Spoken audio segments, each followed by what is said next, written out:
Get your pen and write your story all over again. And this time, learn the lessons, motivate others, and share that inspiration. Dear Max FM with DJ Chini. Dear Max FM. Please itago nyo na lang ako sa pangalang Mommy Virgie. Sana'y mabasa nyo ito bago pa mag-Mother's Day. Ako si Mommy Virgie Chin. Matagal na akong nabubuhay sa mundong ibabaw bilang isang nanay. Sa darating na Mother's Day, nais ko lang sanang ipaabot ang aking mensahe sa aking mga anak at sa aking asawa. Meron akong 5 anak, Chin. 5 anak na naging pag-asa ko sa buhay.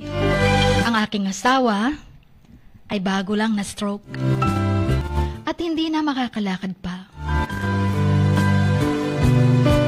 Noong una, masaya kami bilang isang pamilya. Ang aking asawa ay nagtatrabaho sa isang factory. Nakakain naman kami 3 beses sa isang araw. Habang ako naman ay nag-aalaga sa aming mga maliliit pang anak. Pero isang araw, nagkasakit ang aking asawa. Tumagal ito hanggang sa hindi na siya makapaglakad. Pero nairaos pa rin namin ang buhay. Lumaki ang mga anak ko na pag-aral ko pa rin sila. Naging mahirap ang buhay namin. Pero hindi pa rin ako nawala ng pag-asa. Doble-dobleng trabaho ang ginawa ko upang buhayin ang aming pamilya. Minsan nga lang hindi nakakainom ng gamot ang aking asawa. Dahil para sa mga bata, kulang na kulang pa. Nagsa-sideline ako, Chin, bilang katulong. Nagtitinda ng mga pagkain sa labas. Naglalabada ng mga damit. Nakita ko yung mga anak ko kasi nag-aaral ng mabuti. Kaya bigyan ko sila ng magandang kinabukasan kahit mahirap pa ang buhay. Walang sawang pagtatrabaho kahit pagod na upang makapag-ipon lang ng pera para sa kanilang pag-aaral. Pero hindi madali ang buhay.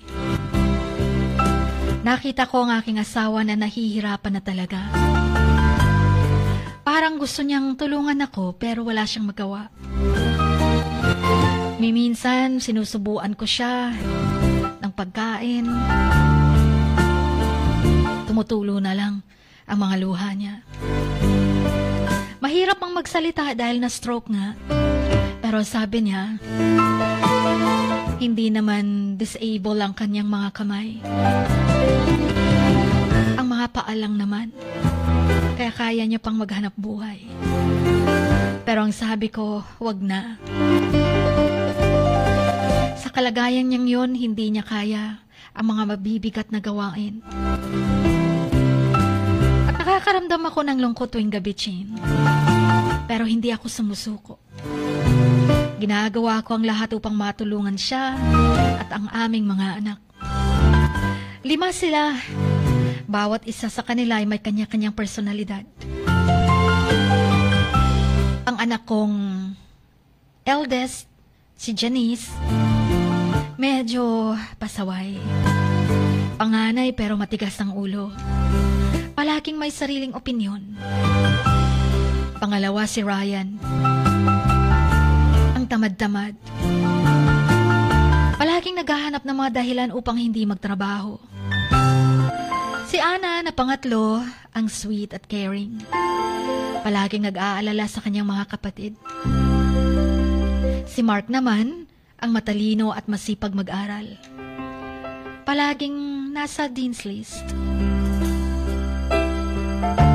At ang bunso ko, si Lily, ang cute at palakaibigan. Palaging nakangiti at nagpapalakas ng loob sa kanyang mga kapatid. Lalong-lalo na sa akin at sa tatay niya. Bilang isang ina, Nakita ko ang mga pagkakaiba nila. At nakaramdam ako ng pagod at lungkot minsan. Pero hindi ako nawawala ng pag-asa, makita lang silang masaya. Makita lang silang kumakain. Kahit wala nang natira para sa akin. Gusto ko silang bigyan ng magandang kinabukasan, kaya gagawin ko ang lahat upang makapagtapos sila ng pag-aaral. Ang aking asawa, itago na lang natin sa pangalang Tatay Mon. Simula nung na-stroke siya, gumaling-galing pero hindi na kayang maglakad. Hindi na rin kayang magtrabaho pang muli. May konti namang nakakuha siya sa kanyang factory sa SSS.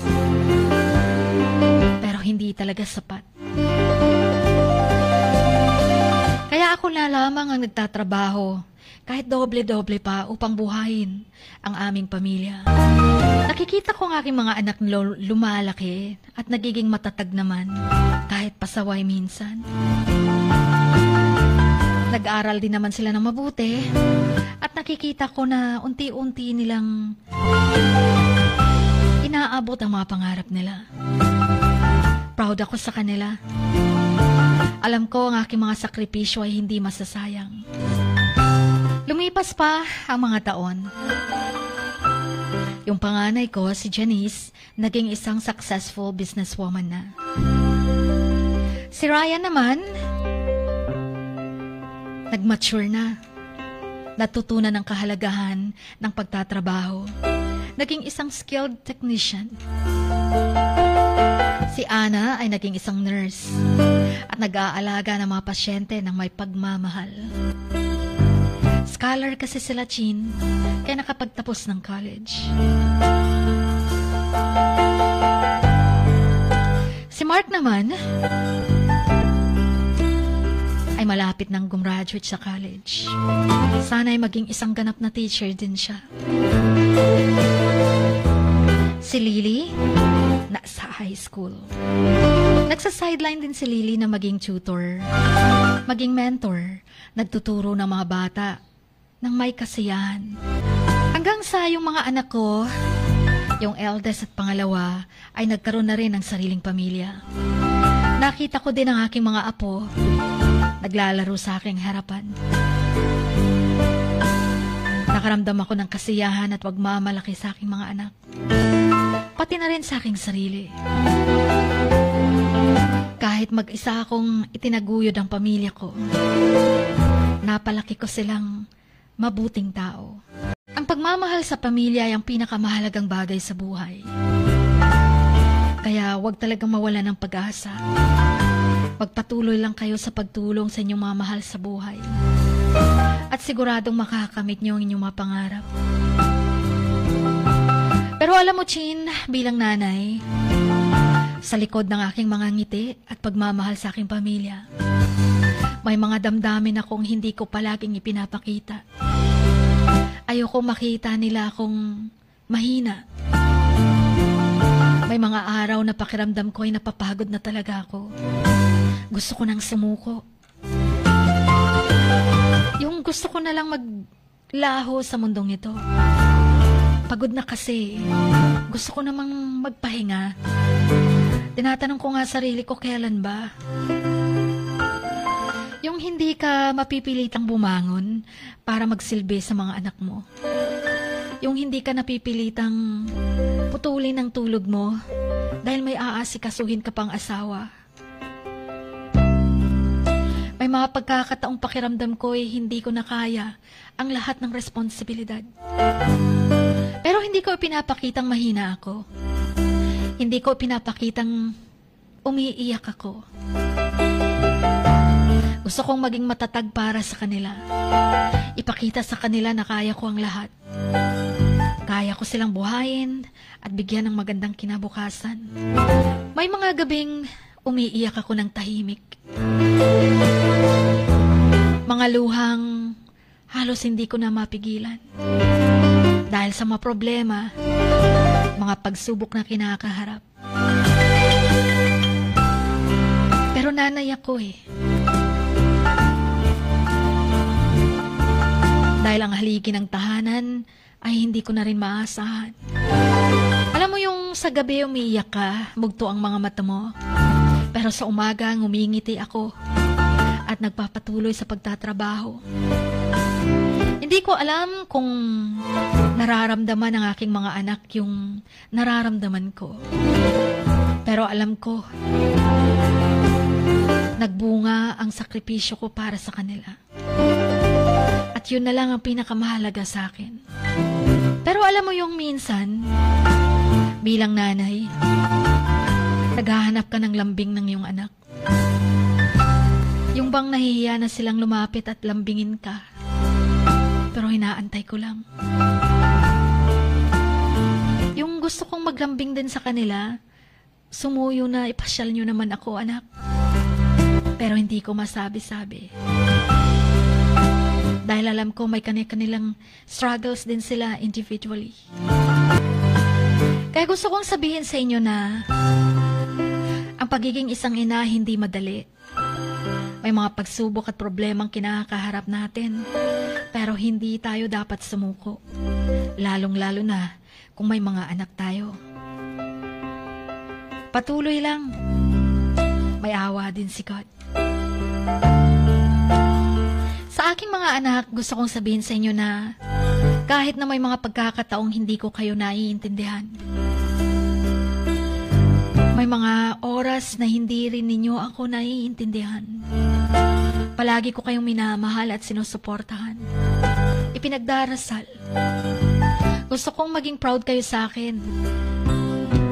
Kahit isang nanay lang ako. Sa lahat ng sakripisyo ko para sa inyo, sana'y makita nyo, ma-appreciate nyo.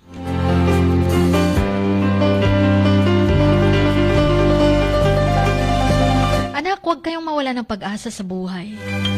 Patuloy lang sa pag-abot ng inyong mga pangarap. Palagi kong sasamahan kayo, susuportahan sa anong mga gusto nyo. Gagawin ko ang lahat upang matulungan kayo hanggat kaya ko pa. Kahit pagod na ako. Kay Janice, anak, huwag kang mawala ng pag-asa. Kahit pamilya ka na, alam ko mas marami ka pang pangarap. Matalino ka, may kakayahan. Ituloy mo lang. Ryan, sa'yo anak, natutunan mo na ang kahalagahan ng pagtatrabaho. Proud ako sa'yo. Sana'y pahalagahan mo ang iyong pamilya. Mahalin mo ang iyong asawa. To Ana, nak, ang iyong pagmamahal at pag-aalaga sa iyong mga kapatid ay nagbibigay ng lakas ng loob sa akin. Salamat at naging anak kita. Kay Mark, ang iyong sipag at tiyaga ay magdadala sa iyo sa tagumpay. Dama ko sa puso ko. At sa bunso ko, yung ngiti lang, yung pagiging cheerful mo, sapat na sa aking makita kang masaya. Dahil yun din ang nagbibigay sa akin ng kasiyahan. Kontento na ako. Kaya sa lahat ng nakikinig ngayon, gusto kong sabihin, huwag kayong makalimot na iparamdam sa mga mahal nyo sa buhay. Kahit sa inyong nanay, na mahal mo siya. Huwag kayong mag-alala. Okay lang ako. Masaya din naman ako sa buhay ko. Kahit pagod na ang puso ko, pagod na ang katawan ko. Pero hanggat may hininga ako, kahit may pamilya ang mga anak ko, andito pa rin ako at susuportahan kayo. Sa lahat ng mga nanay na nakikinig ngayon, nagiging tatay na rin at the same time, lalong-lalo na yung mga walang asawa na. Pakatatag lang, kaya natin to. Chin, maraming salamat sa pakikinig ng aking kwento. Happy Mother's Day sa inyong lahat. Ang inyong Kamax, Mommy Virgie.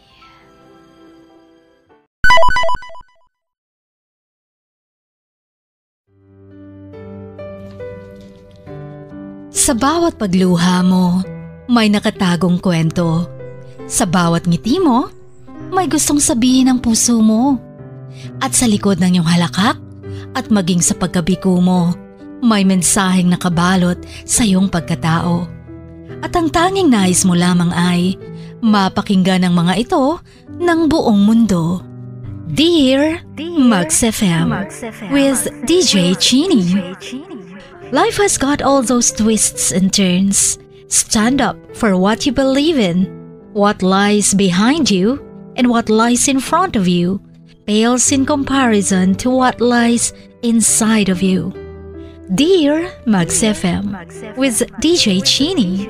Sabi nga nila, ang pagsusulat kapag masyado mong diniinan hanggang sa susunod na pahina ay nagmamarka. Katulad ng pagmamahal, kapag masyado mong ibinigay ang lahat, yung sakit na gawa ng nakaraan, dala pa rin hanggang kasalukuyan. Dear Max FM, you own your story and you are the author of your own book of life. Don't let others write your script, but let others hear your story and make them inspired. Kaya sumulat na, maging bahagi ng aming programa, Dear Max FM with DJ Chini, tuwing Lunes hanggang Biyernes, 1:00 hanggang 3:00 ng hapon sa Max News FM, Sock Sargent. Love, life, and lessons from the past, only at Dear Max FM with DJ Chini.